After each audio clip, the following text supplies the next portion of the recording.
নমস্কার বন্ধুরা, আমি রাজীব দত্ত ব্লগে আপনাদের স্বাগত। আর রাজীব দত্ত ব্লগ মানে হচ্ছে আরডিবি নিউজ, এবং এই আরডিবি নিউজ মানে হচ্ছে অন্যায়ের বিরুদ্ধে প্রতিবাদ, অন্যায়ের বিরুদ্ধে লড়াই।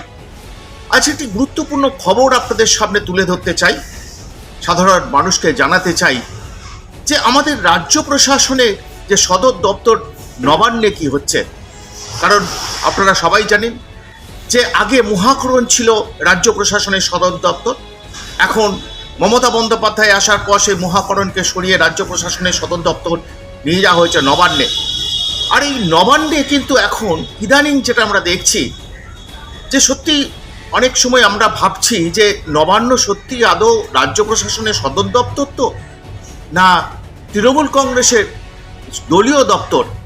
এই প্রশ্ন কিন্তু আমার মনে নয়, সাধারণ মানুষের মনেও কিন্তু এই প্রশ্ন জাগছে। কেন এই প্রশ্ন জাগছে তারই কিন্তু আমি ব্যাখ্যা করব। যে যখন দেখবে যে ইদানিং মানে 2011 সালে যখন মুখ্যমন্ত্রী হিসাবে শপথ নেন মমতা বন্দ্যোপাধ্যায়, তিনি রাইটার্সে আসেন, তারপরে ওখান থেকে নবান্নতে যান, নবান্ন সরিয়ে নিয়ে যান। সেখানে তার কারণ ছিল যে নবান্নের রাইটার্সের প্রশাসনিক যে কনস্ট্রাকশন, অর্থাৎ রাইটার্স বিল্ডিংয়ের সংস্কার, তারপরেই ফিরে আসার কথা ছিল, তিনি আসেননি, নবান্নেই রয়ে গিয়েছেন। এবং 2 থেকে 3 বছর পর আমরা যেটা দেখতে শুরু করলাম যে রাজ্য প্রশাসনের সদর দপ্তর দলীয় আখড়াতে পরিণত হয়ে গিয়েছে। কেন আমি এ কথাটা বলছি? কারণ আপনি দেখুন, যদি দেখেন যে ধারাবাহিকভাবে ইদানিং যদি আরও দেখেন ধারাবাহিকভাবে যে সাংবাদিক সম্মেলন মুখ্যমন্ত্রী করছেন নবান্নে বসে, সেই সাংবাদিক সম্মেলন দেখলেই আপনাদের পরিষ্কার হয়ে যাবে যে নবান্ন রাজ্য প্রশাসনের সদর দপ্তর না তৃণমূল কংগ্রেসের দলীয় অফিস। সেই নবান্ন থেকে আপনি দেখুন, নবান্ন থেকে বসে রাজনৈতিক সাংবাদিক সম্মেলন করছেন মুখ্যমন্ত্রী, তার পিছনে জাতীয় ফ্ল্যাগ। নবান্ন রাজ্য প্রশাসনের সদর দপ্তর, রাজনৈতিক যে বক্তব্য রাখার জন্য তো নবান্ন নয়, নবান্ন হচ্ছে প্রশাসনিক বক্তব্য রাখার জন্য। কোথাও যেন আমাদের মুখ্যমন্ত্রী মমতা বন্দ্যোপাধ্যায় তিনি এই বিষয়টা গুলিয়ে ফেলছেন। তিনি নবান্ন আর তার দলীয় অফিস, অর্থাৎ রাজ্য প্রশাসনের সদর দপ্তর এবং দলীয় অফিসকে এক করে ফেলছেন। তাই ওই নবান্নে বসে তিনি সাংবাদিক সম্মেলনগুলো করছেন, যেগুলো তার বক্তব্যে পরিষ্কার রাজনৈতিকভাবে তিনি রাজনৈতিক বক্তব্য রাখছেন।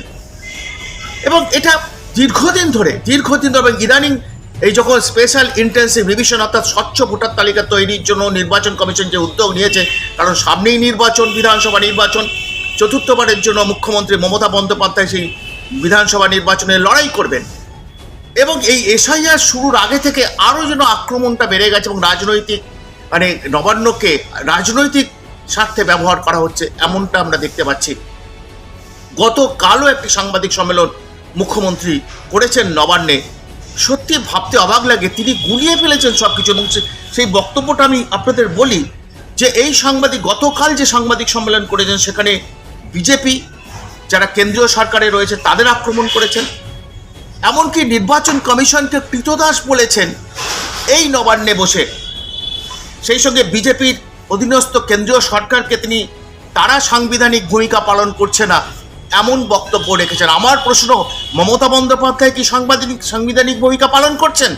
তিনি কি নবান্নে বসে তার যে দায়িত্ব রাজ্যবাসীর তাকে তুলে দিয়েছে, দায়িত্বের যে চাবিকাঠি তুলে দিয়েছিল রাজ্যবাসীর সেবা করার জন্য, সেটা তিনি করছেন? তিনি সেটা করলে নবান্নে বসে এই সাংবাদিক সম্মেলন তিনি করতে পারতেন। এবং একাধিক আমরা নবান্নে বসে তিনি সাংবাদিক সম্মেলন করছেন, কেন্দ্রীয় স্বরাষ্ট্রমন্ত্রীকে তিনি আক্রমণ করছেন, কেন্দ্রীয় দেশের প্রধানমন্ত্রীকে আক্রমণ করছেন। এবং গতকালও দেখলাম তিনি বলছেন ভুঁড়িওয়ালা, অর্থাৎ ভুঁড়িওয়ালাকে তিনি বিশ্বাস করেন না। অর্থাৎ এই নবান্নে বসে তিনি এটা করছেন। এবং মুখ্য নির্বাচন কমিশনার দেশের জ্ঞানেশ কুমারকে তিনি আক্রমণ করছেন, নগ্ন ভাষায় আক্রমণ করছেন এই নবান্নে বসে। রাজ্যের মুখ্য নির্বাচনী আধিকারিক মনোজ আগরওয়ালকে তিনি আক্রমণ করছেন, তাকে হুঁশিয়ারি দিচ্ছেন এখানে বসে যে তিনি দেখে নেবেন, তিনি একটু বেড়ে খেলছেন। আমি যদি খুব ঠিক ভুল না বলি, ঠিক এই ভাষাতেই তিনি নবান্নে বসে আক্রমণ করেছেন রাজ্যের মুখ্য নির্বাচনী আধিকারিককে। এটা কি নবান্নের রাজ্য প্রশাসনের সদর দপ্তরে বসে করা যায়? এই মুখ্যমন্ত্রীকে যখন যদি ওই সাংবাদিক সম্মেলনে আপনি কোনো রাজনৈতিক প্রশ্ন জিজ্ঞেস করেন, উত্তর পাবেন যে এটা রাজনৈতিক প্ল্যাটফর্ম নয়, এটা সরকারের সদর দপ্তরে, এখানে এই প্রশ্ন করা যায় না, অথচ তিনি বসে ওখানে রাজনৈতিক বক্তব্য রাখছেন। এটাই অদ্ভুত। দীর্ঘদিন ধরে আমরা অনেক এই ঘটনা দেখছি যে রাজ্য প্রশাসনকে যে সদর দপ্তরে বসে তিনি এই কাজগুলো করছে। শুধু তাই নয়, গঙ্গাসাগর মেলাতে গেছিলেন তিনি উদ্বোধনে কয়েকদিন আগেই, সেখানে পরিদর্শনে গেছিলেন, কি অবস্থা দেখতে, অর্থাৎ প্রস্তুতি খতিয়ে দেখতে গেছিলেন। সেখানে মঞ্চে তিনি যখন বক্তব্য রাখছেন, সেই মঞ্চ থেকেও কিন্তু কেন্দ্রীয় সরকারকে তিনি আক্রমণ করেছেন, নির্বাচন কমিশনকে আক্রমণ করছেন, সরকারি মঞ্চ। অর্থাৎ তিনি এই কাজগুলো করেন। তিনি রাজনীতি, তার দলীয় রাজনীতি, দল এবং সরকার দুটোকে গুলিয়ে ফেলেছেন, যার ফলে তিনি এইটুকু বলতে দ্বিধা নেই যে তিনি যে কাজগুলো করছেন এগুলো কিন্তু সংবিধান, ভারতের সংবিধান পারমিট করে না, অনুমতি দেয় না। অথচ তিনি এই নবান্নে বসে তিনি কেন্দ্রীয় সরকারের বিরুদ্ধে প্রশ্ন তুলছেন যে কেন্দ্রীয় সরকার, তারা বিজেপি সরকার, বিজেপি পরিচালিত সরকার, তারা অসাংবিধানিক কাজ করছে। আমার প্রশ্ন, অসাংবিধানিক কাজটা কে করছে? আপনি করছেন না? আপনি নবান্নে বসে এই ধরনের সাংবাদিক সম্মেলন করে কেন্দ্রীয় সরকারকে আক্রমণ করতে পারেন? আপনি নবান্নে বসে সাংবাদিক সম্মেলন করে রাজনৈতিক বক্তব্য রাখতে পারেন না। এবং তারপরে তার জঘন্য রূপ আমরা দেখলাম, মানে সেই রূপটা দেখলাম যে যেদিন আইপ্যাক অর্থাৎ যিনি আইপ্যাকের যিনি কর্ণধার প্রতীক জৈনের বাড়ি এবং প্রতীক জৈনের অফিস যেদিন ইডি তল্লাশি করলো, সেই দিন আমরা দেখেছি তিনি সেখানে চলে গেলেন, ফাইল কেড়ে নিলেন। এমন অভিযোগ ইডি করছে, আমি করিনি। এবং এই মামলা সুপ্রিম কোর্টে গেছেই, জানেন, হাইকোর্ট এবং সুপ্রিম কোর্টে মামলা রয়েছে। কিন্তু মুখ্যমন্ত্রী কি জবাব দিলেন? মুখ্যমন্ত্রী তারপরের দিন এর প্রতিবাদে মিছিল করলেন, একটি যাদবপুর 8B বাস স্ট্যান্ড থেকে হাজরা পর্যন্ত মিছিল করলেন। এবং সেই মিছিলে মুখ্যমন্ত্রী মিছিল শেষে জবাব দিলেন, তিনি রাজনৈতিক নেত্রী হিসাবে ওখানে গেছিলেন। এটা কি রাজনৈতিক নেত্রী হিসাবে যাওয়ার নমুনা? যে আপনার সঙ্গে কলকাতার পুলিশ কমিশনার, রাজ্য পুলিশের ডিজিপি রাজীব কুমার তারা রইলেন, আপনার সঙ্গে মুখ্য সচিব রইলেন। এটা কি রাজনৈতিকভাবে যাওয়ার অনেক উদাহরণ, দৃষ্টান্ত? কি বলতে চান মানুষকে আপনি আসলে সব কিছু গুলিয়ে ফেলেছেন।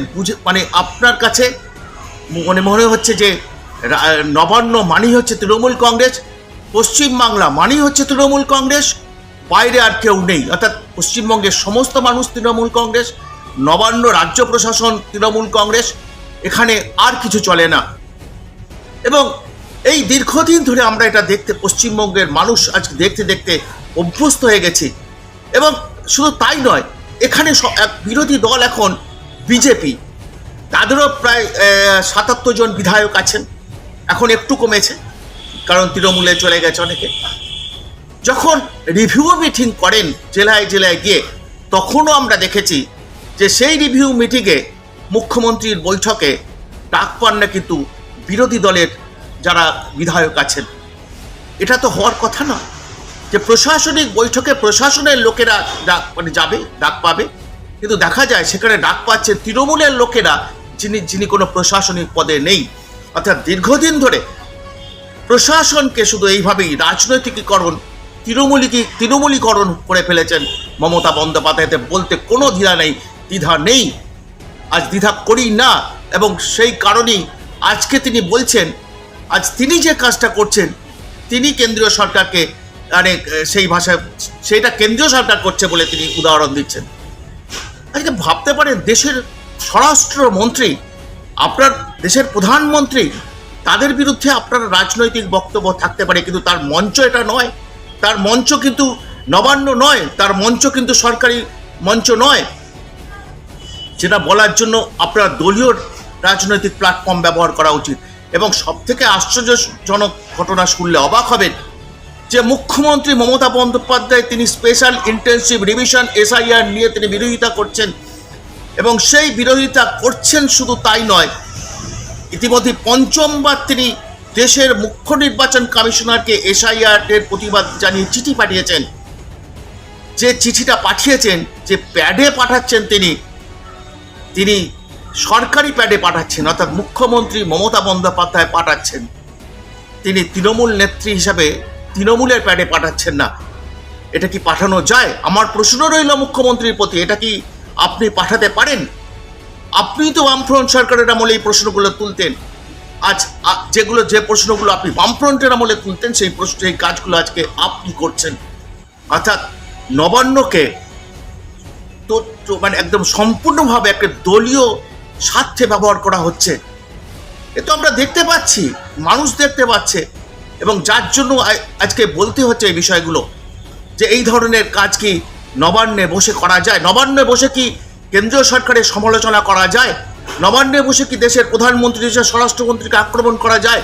নবান্নে বসে কি একটা দেশের সাংবিধানিক প্রতিষ্ঠানগুলোকে আক্রমণ করা যায়? নবান্নে বসে কি দেশের নির্বাচন কমিশন, তাদের এভাবে আক্রমণ করা যায়? দেখছি যে এই রাজ্যে এসআইআর চলছে, সেই এসআইআর দেশের সাংবিধানিক বডি সংস্থা, তাদের বারবার কলঙ্কিত করা হচ্ছে যে তারা বিজেপির হয়ে কাজ করছে। আপনি কি নবান্নে বসে এটা বলতে পারেন? বলার জন্য যদি আপনার রাজনৈতিক বক্তব্য থাকতে পারে, তার জন্য তো প্ল্যাটফর্ম আপনার রয়েছে, আপনি সেই মঞ্চ থেকে বা বলুন। আপনি নবান্নে বসে, সরকারি জায়গায় বসে এই কাজ করতে পারেন না। সারা বাংলার মানুষ, যে মানে আপনার মনে হচ্ছে সারা বাংলার মানুষ আপনাকে মানে তৃণমূল হয়ে গিয়েছে, সারা নবান্ন প্রশাসনটাই তৃণমূল হয়ে গেছে মনে হচ্ছে। তা তো নয়। আপনি যেটা করছেন সেটা আপনার রাজনৈতিক স্বার্থে করছেন। এবং আমি আবার শেষ করার আগে শুধু এটা বলবো যে আপনি যখন বলছেন যে কেন্দ্রীয় সরকার পরিচালিত, তারা বিজেপির সরকার, তারা সংবিধান মানে না, আমার প্রশ্ন, যে আমি যে প্রশ্নগুলো আজকে তুললাম মাননীয়া, যে আপনি যে কাজগুলো করছেন সেটা কি আপনি সংবিধান মানেন? সংবিধান মেনে সব কিছু করছেন? রাজনৈতিক স্বার্থে আর দলীয় স্বার্থে নবান্নকে ব্যবহার করছেন না? দলীয় স্বার্থে প্রশাসনকে ব্যবহার করছেন না? এই প্রশ্নের জবাব কি আপনি দিতে পারবেন? তাই অপেক্ষায় রইলাম, জানতে চাই আপনি যে কাজগুলো করছেন। বারবার এই কাজগুলো নিয়ে প্রশ্ন উঠছে, বিতর্ক তৈরি হচ্ছে। আপনি যে কাজগুলো করছেন নজিরবিহীন কাজ করছেন। প্রতিদিন আমরা এই বাংলার মানুষ নজিরবিহীন ঘটনা দেখতে দেখতে আমরা অভ্যস্ত হয়ে গেছি, এবং এখন দেশের মানুষও দেখতে দেখতে নজিরবিহীন ঘটনা দেখতে দেখতে, আপনার নজিরবিহীন ঘটনা দেখতে দেখতে অভ্যস্ত হয়ে গেছে।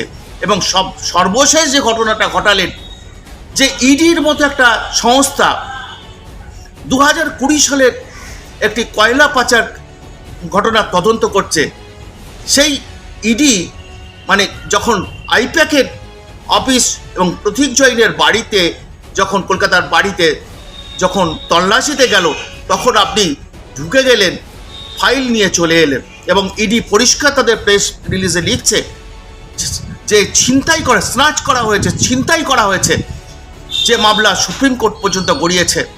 আমরা জানি না সুপ্রিম কোর্ট কি হবে, সুপ্রিম কোর্টে মামলা কি হবে।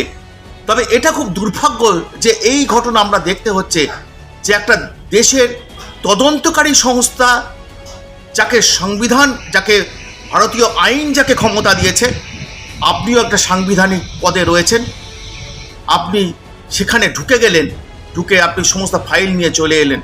আপনার যদি প্রতিবাদ থাকতো, আপনি আইনের দরজা খোলা আছে, কোর্টে আদালতের দরজা খোলা আছে, সেখানে না গিয়ে আপনি যে কাজটা করেছেন সেটা কি ঠিক কাজ করেছেন? তবুও আপনি বলেছেন যে আপনি বেশ করেছেন, আপনি ঠিকই করেছেন। তবে জানি না, মানে আমরা আপনি যতই বলুন এটা বেশ করেছেন, ঠিক করেছেন, কিন্তু আমরা মনে করি যে আপনি ঠিক কাজ করেননি। একজন মুখ্যমন্ত্রী হয়ে সাংবিধানিক পদে থেকে আপনি যে কাজটা করেছেন, আপনি যতই গলা ফাটি চিৎকার করে বলুন আপনি ঠিক কাজ করেছেন, আপনি ঠিক কাজ করেননি।